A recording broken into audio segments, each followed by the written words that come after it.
want to go into 5 soft skills, 5, not 10, 5 soft skills, that's 10, 5 soft skills that I feel like every developer should have.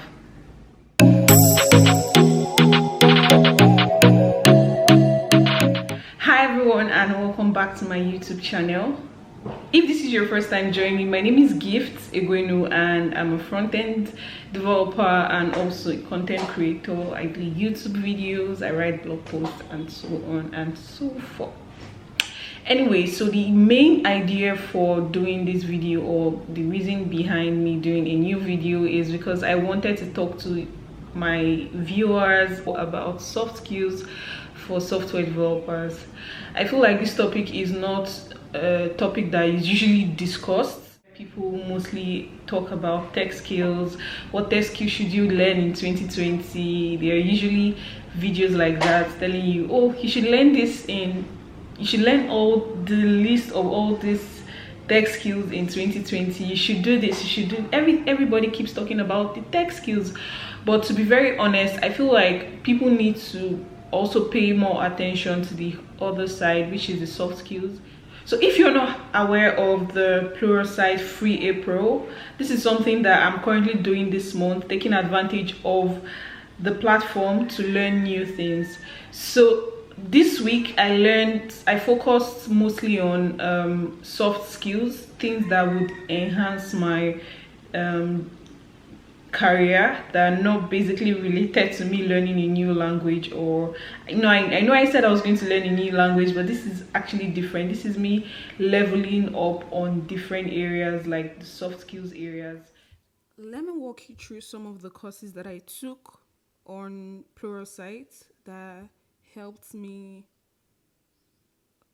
and inspired me to make this video about soft skills. I really like the fact that they have not just tech content but also soft skills content. So yeah, for me, what I did was I created a channel like I did with the last one, and here I have some soft skills courses that I would like to take, and some of which I am currently taking. The one that really stood out for me was The Art of Speaking by Scott Hanselman. I really like it because it's so detailed. Like it showed him preparing for a talk from scratch, like from idea to delivery, and it was really good to see how somebody like that would prepare a talk, and it would definitely help me in my own process of preparing my talks. Going back, I also liked that there were courses related to working on a team. Here you find things like understanding your team dynamics, how to become an excellent team contributor, working with difficult people, then emotional intelligence. This one I also liked. Self-awareness, social awareness. You get to learn things like that. Emotions and how your brain works. Then this one I took, how to stay abreast in the ever-changing world of tech. I liked this course. Really, it shows you how learning works, how to optimize it, setting up your systems, working systems examples. So you also get examples on working systems that you can also leverage. How to be a great mentee, getting the most out of mentoring, understanding your audience, developing a killer personal brand. I took this course and it was really, really helpful with my process of building my brand, and I still practice skills and points that I took from this course. Yeah, so that's pretty much it. I look forward to taking this even after free April ends, because I'm definitely going to be getting a subscription. I already have a subscription right now, but yeah, it's pretty exciting. So if you're interested, I'm going to leave the links to these courses on the video so you can also check them out. And also, I want to share 5 soft skills that I feel like every developer should have and should actually take seriously, because at the end of the day you see that having these skills will help you in different levels in your career. So you don't just need the tech skills, you also need to complement it with soft skills. What are soft skills?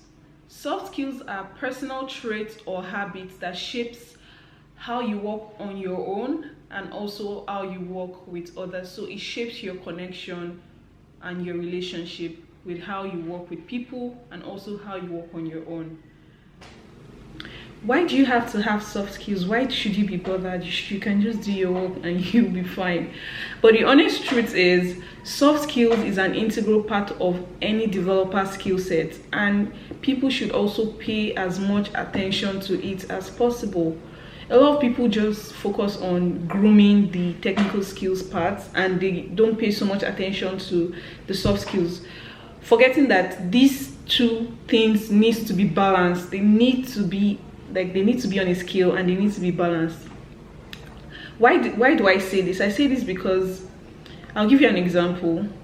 We're in a situation, or we're in an era that requires each employee to have a level, at least a level of soft skill to be able to be successful.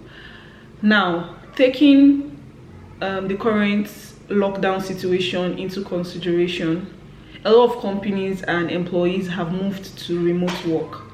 Now, something about remote work is you need to have a level of soft skills to be able to be successful there. Why do I say this? Because number one, when you're working remotely, you're not working in the same room, you're not working in the same space as your colleagues. You're all going to be working remotely, and communication wise, you all will be doing your communication via chat app like say Slack or Google Chat or emails, and you'll be having your daily communication, your daily stand-up through applications like Zoom and Google Hangouts. This is just an example, right? I'm just saying that if you're somebody that does not prioritize or does not have a level of soft skills, it might be difficult for you to adjust to this new situation that we're in. This is just an example, but overall I think having the soft skills is really important, and a lot of people should also make sure, especially employers should make sure that they prioritize this for their employees. Soft skills is very hard to measure compared to technical skills, where you at least have a level of knowledge in say a programming language or a framework. But with soft skills, it's actually hard to quantify your level in a soft skill. I'll give you an example. If you want to measure your level of knowledge in say crafting emails or sending a meeting doc, or other example, or being honest or being punctual to meetings, it's quite difficult to quantify this compared to technical skills. But yeah, what I'm saying here is, even though people don't pay so much attention to this area, I feel like it is very important, and I feel like people should actually make an effort to consider this part of your skill as a developer. Now, I want to go into 5 soft skills, 5, not 10, 5 soft skills, that's 10, 5 soft skills that I feel like every developer should have. Number 1 on my list is empathy. This is so interesting because I feel like empathy is very important. Empathy to your users, empathy to your employers, empathy to your teammates. It is really important. When you're working on a project, it is very important for you to have compassion for people you're working with and also people you're building for. Say you're building a new technology, you're building a new design system, you need to take into consideration your users, people with disabilities, people with some kind of maybe eyesight problem. Say you're designing a button, is this color, you need to think about it. Is this color good enough? Is the contrast on this color great enough for my users? You can show empathy towards your users and also towards your team, the team you're working closely with. Actually putting people's perspective into mind before concluding or before speaking is what we also call empathy. It is a very important skill to have, and personally speaking from my own perspective, I try as much as I can to always show this part of me when I'm working with people. And this is something you don't just learn at once. You learn it gradually. Like you keep, like when you get a skill, skills are not like technical skills that you sit down and you can actually watch an entire video and grasp it.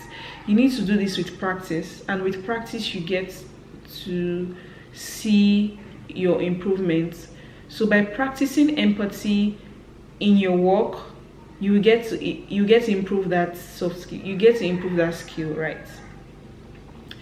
Another important skill that I would like to mention, number two on my list, is communication. This is like the most important soft skill anybody can have, because it has a lot to do with your job. It has a lot to do, it connects a lot of dots in your job, and they are divided into two parts actually. We have the oral communication, the vocal communication, and the written communication. When it comes to written communication, you think of things like emails, chat discussions, documents, proposals, things like that. Those are written communication. Documentation, internal documentation, internal emails, things like that. Blog posts. Things like this are what I'll categorize under written communication, because you're trying to pass an information to somebody else through the written format. Now, it's very important for you to be careful about the tone you use when you're having this kind of conversations, like in written format, right? Because number one, whoever it is you're writing to, or whoever it is you're writing for, is going to take the tone, like the first tone that they perceive from the content, as what they feel you're trying to pass. Say for instance, you start an email with yo, or hey guys, or like, just think of something that is very weird and put there. It becomes very clear that you're not putting people into consideration, because that email might be going out to different kind of people, men, women, or yeah, I don't want to bring the gender thing here, but basically what I'm saying is, think about your users, think about the people you're passing message to. Like when you write, make sure you review before you actually send. Make sure you check for typos, make sure you check that whatever it is you're sending is true and not false statements. On the part of verbal communication, it involves you doing two things. It involves you speaking to be understood, and also being an active listener. What do I mean by being an active listener? There are people that they're very good at listening to you talk, while there are other people that they don't allow you to talk. They just keep interrupting you. So if you have, for instance, you have a co-worker and you all are trying to debug something, and you're trying to actually mention a point that you feel like would work or would help fix your bug, but the other person doesn't have so much patience and just keeps talking and talking and does not give you the space and the allowance to say something, it becomes difficult to work with people like that, because they make you feel as if you don't have so much to say, or you don't have anything to say, or your statements are not valid. So watching out for things like this, if you're in a situation where you've noticed that you are actually the one always speaking, especially when you have meetings, you're the one always speaking and you don't give people room to speak, then there is a problem, and you should watch out and you should try and fix that attitude, because it's not good. Then on the part of being a good listener, it's very good, like I'm actually going to use the same example. Being a good listener and speaking to be understood are two things you need to consider when talking about communication as a soft skill. You need to be an active listener. When you're being spoken to, you need to listen, take notes, make sure whatever it's a meeting you're in, make sure it's recorded so that you can always go back to it later and catch up. If you're speaking, make sure that whatever it is you're trying to pass, or whatever it is you're trying to say to the other party, is broken down so that they can easily understand what you're trying to say and they are not left confused as before. So these skills that I've mentioned are very, very important, and working towards improving them will only make you a better developer.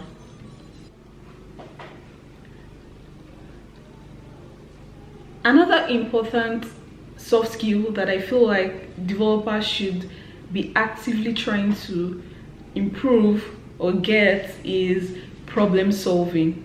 Problem solving is very important to your career, and it is the ability for someone to be able to break down a problem into several different bits and then try to solve the problem, try to solve each of those smaller problems and come up with a very effective solution.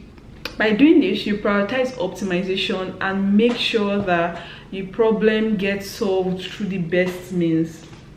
What do I mean by this? You can brainstorm. You have the ability now to brainstorm new ways of solving the problem. You can carry out analysis on the best way to solve the problem. When it's a huge problem, it becomes daunting for you to be able to find a solution to it. But by breaking them down to several smaller pieces, it becomes less problematic to solve and more approachable, and the problem becomes more approachable. So yeah, problem solving skill is very important, and as a developer you should try to hone this skill because it will definitely help you in your quest to becoming a better developer. The fourth skill that I would like to mention here is mentoring and teaching people. A lot of people don't take this seriously, and actually thinking about it, people would say, how is this a soft skill? I can choose to just be doing my work and not bother about mentoring people or teaching what I know. But yeah, I would like to point out that, this is something that I learned from one of Jason's video, and I was really happy to know that this was listed as part of a soft skill. Mentoring people, you think that you're the one just doing, like, when you think about mentoring, or when people think about mentoring, or the reason why people don't actually want to mentor people is because they feel like they're just putting in all their resources into that and you're not getting anything back in return. But that is not true. Why do I say this? I say this because as a mentor, you don't need to think about what you want to get back in return, but rather you have to think about what impacts are you making, what impact are you providing. When you have a mentee, you should think about how you want the person to succeed, and by so doing you eventually see that when the person succeeds, it brings you happiness because you were part of that success story. That is about mentoring people. When you mentor people, you also get to reignite your passion. For instance, if you're mentoring somebody in, say, JavaScript, and you've not written JavaScript in a very long time, but yeah, you're doing it because you used to write it. By doing so, you might get to reignite the love you have for JavaScript. This is just a very typical example that I'm giving, but you get what I mean. And I feel like also you're teaching people, by mentoring people, you're also improving your knowledge on that topic. If you're mentoring somebody on CSS, and by mentoring people, you would want to like get to understand the inner workings of the problem, or you want to get to understand how to the best way to solve this problem, so that you don't get to tell somebody something else that is not right. On the part of helping people, teaching people, I also feel like a lot of people should think about doing this as well. Personally, what I've gained from teaching or from sharing knowledge is gaining knowledge back, to be very honest, because when I teach something, I get to understand it in a more deeper context. Because for me to be able to teach something, I would like to know more about it, so I can actually teach it effectively to others. And I've done this by creating content in different methods, doing videos like this, writing tutorials, and so on and so forth. And by teaching people, I've noticed that eventually I also improving my knowledge in that domain, in that area. So it's also, you don't necessarily have to think of what am I gaining, or why am I wasting my time doing this when I can be doing my job. Don't think about it that way. Think about it as what impacts are you creating and what are you getting back in return, not as a gift or whatever. Or sorry, that was not intended, pun not intended, because my name is Gifts. I don't know if you get it, but yeah. But what I'm trying to say here is mentoring people and teaching people is a good way to improve, number one, your communication skills. You're improving your communication skills as well, if you don't know, because you're going to be communicating with people, trying to teach somebody. You're also improving your problem solving skills, if you think about it in a good way. So yeah, I feel like it is a great thing to do, mentoring and teaching. So if this is something you're not already doing, you should consider doing it more. And the fifth skill that I would like to mention here is integrity. Integrity in the sense that, how honest are you? How honest are you when you're in a team meeting? Or how honest are you about the updates that you share with your team? Integrity is the ability for you to be able to be as pure and truthful as possible with your team, with your users. I'll give you an example. I like giving really weird examples, but yeah. I remember one time, I'm not so sure of the details, but I remember one time when Zoom had security issues, something about them sharing people's information, or the other one I heard was the fact that Zoom was actually sending information about your what's this thing called now? When you're on a Zoom call, if you're switching applications and you're not concentrating on your call, Zoom will send that information to your organization. So your organization has access, or the admin has access to see those kind of information, which I feel like is invasion of privacy. Yeah, which is not great. But they were not being honest about it. Like, eventually people got to know about it and they called them out, which they tried to rectify. But yeah, that's not showing integrity to your users. That's just an example. So these are the 5 skills that I feel like every developer should have, and by doing so, you'd see an improvement in your career by actively, like, can you hear me say actively? By actively participating and demonstrating this in your work environment or in your workplace, you'd see an increase in your overall performance. at work. This is the end of the video, and I hope you took something away from it. Let me know in the comment section if there are other soft skills you feel like I should have mentioned, or there are other ones you want to learn about, and I'll be happy to talk a bit about it with you in the comment section. Thank you so much for watching this video. Have a nice day, and before you go, I'll just like for you to like this video, give it a thumbs up, subscribe to my channel, and yeah, that's pretty much it. Thank you for watching, and see you in my next video.